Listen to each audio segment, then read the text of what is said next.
Hello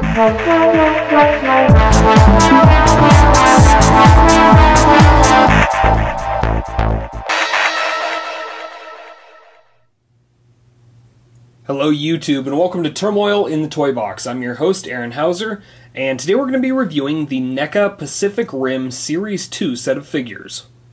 The set actually includes two different Jaegers, Striker Eureka, the battle-damaged version of Gipsy Danger, and the Kaiju nicknamed Leatherback. I picked up this set off of the NECA eBay page for around, I think it was $75 plus shipping and handling, and they actually shipped it to me within 2 days, so I was really surprised at the quick speed that they have with their shipping department. They did a great job.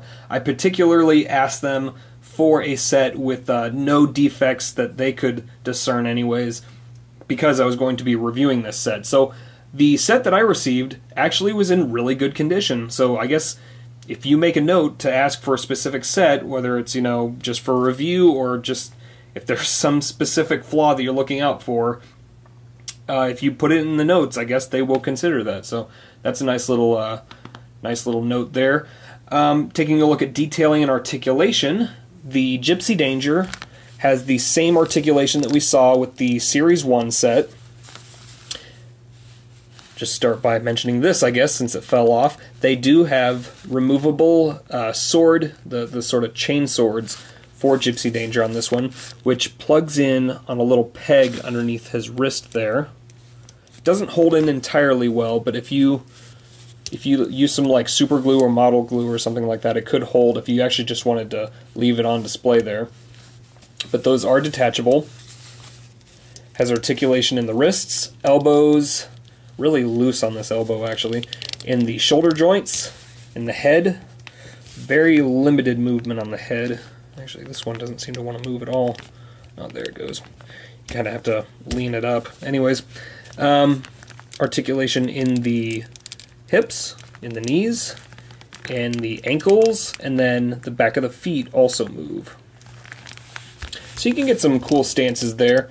I wish there was a bit more articulation with the shoulders. It seems kind of limited to me, but overall it's not bad. I think I prefer the regular version though. I think it just looks cooler. They really went kind of lazy on the battle damage for this one. When they said initially they were going to release a battle damage Gipsy Danger, I was really hoping for something like the final fight scene, or even in the beginning where, with a detachable arm or something, or just with a battle damaged arm, that would have even looked better. Maybe some gouges on the front chest plate there. But instead, they just made it look dirty, and then finally gave us the chain swords, which, in my opinion, should have been included in the first release. I thought that was just kind of lazy for them to be like, okay, well, to give something separate, to separate these two figures, we're just going to include the weapon we should have had in the first series and the second one, and then just make it look all murky on the paint coloring. So, not too happy with that. It doesn't look bad, but if they're going to market this as a battle damaged figure, how about, showing some actual battle damage instead of just looking like it rolled in the mud. So, that's my biggest complaint with this figure. Other than that, it's not too shabby. So, that's Gipsy Danger. And then for Striker Eureka, this is a very cool figure. Very, very cool figure.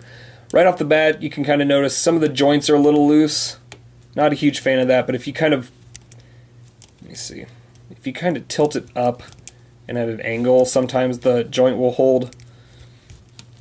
Either way, I still think it looks phenomenal. They did a great job with the head sculpt on this one. Has very limited movement in the head. Has articulation in the ankles. Kind of rotates a little. There's no like ball joint or anything for that. Articulation at the knee, at the hips. Give you kind of a look at the back there. Very cool. Articulation in the shoulders, as you can see, front and back, and then it looks like there's flexibility in and out as well, like right here. But the joints, I need to heat up those joints so that they can move, because it seems like they're kind of stuck at the moment.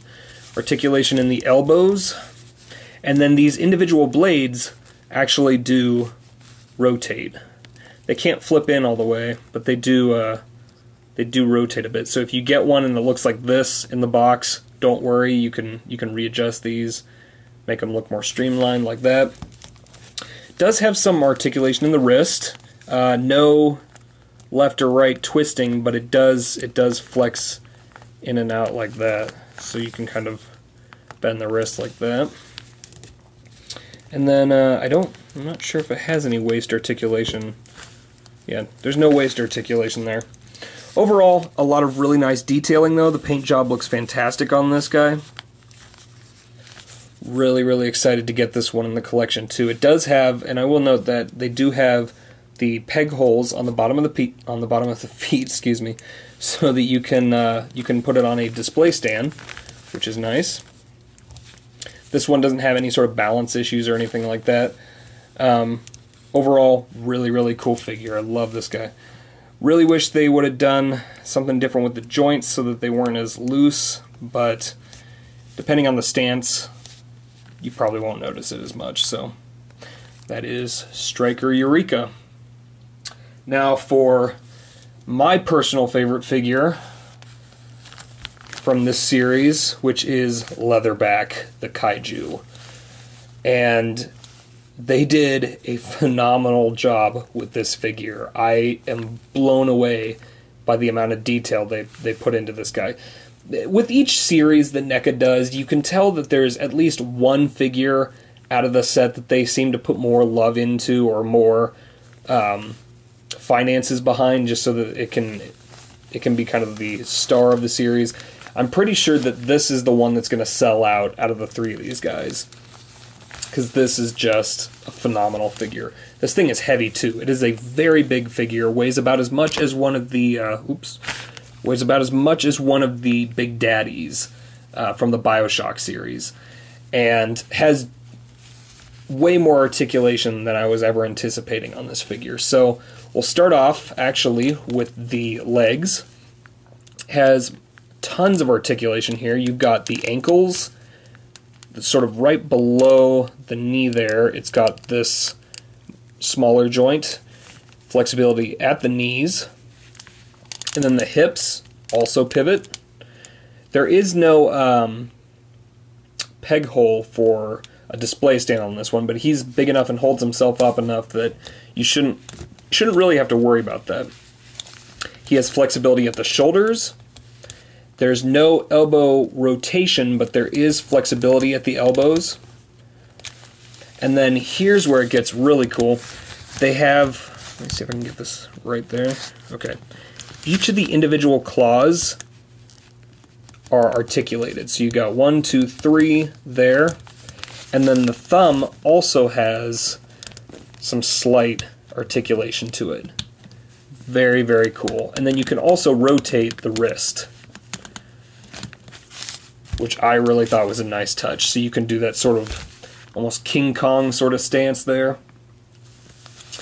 And then also has really, really nice detailing in the head there, with the eyes, with the coloring around the little fins that come out the top there. And then he also has the articulated jaw, which looks very, very cool. And then not to mention all the really cool coloring all over the body there, on the arms. They did a fantastic job with that. This figure is just perfect. They did a great job capturing the look of this kaiju. And this is easily going to be probably the coolest kaiju in the series so far. He's way bigger than the... what was the other one that was released with the first series? I'm totally blanking right now. Let me grab it real quick. Here we go. This is Leatherback next to Knifehead.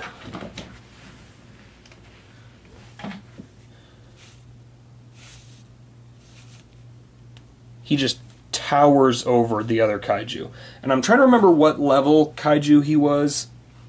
I remember he was a bit more significant in the story as far as when he showed up with the other two and attacked the city in the film. But overall, this figure just definitely makes the series. And size-wise, as you can see, he's just absolutely massive. So If you're going to get this series, I would seriously suggest just getting it as a set, because one, it'll be cheaper, and two, you'll actually be able to secure both Striker Eureka and the Leatherback Kaiju all at the same time. And the Gipsy Danger, even though I had some complaints about it, it does look very cool on display. I wish they would have done a bit more with battle damage, but overall, not a bad figure. So that's about it for this review. If you have any questions about any of these figures included in the set, just leave them in the comments below, and check out some of my other reviews, including the Series 1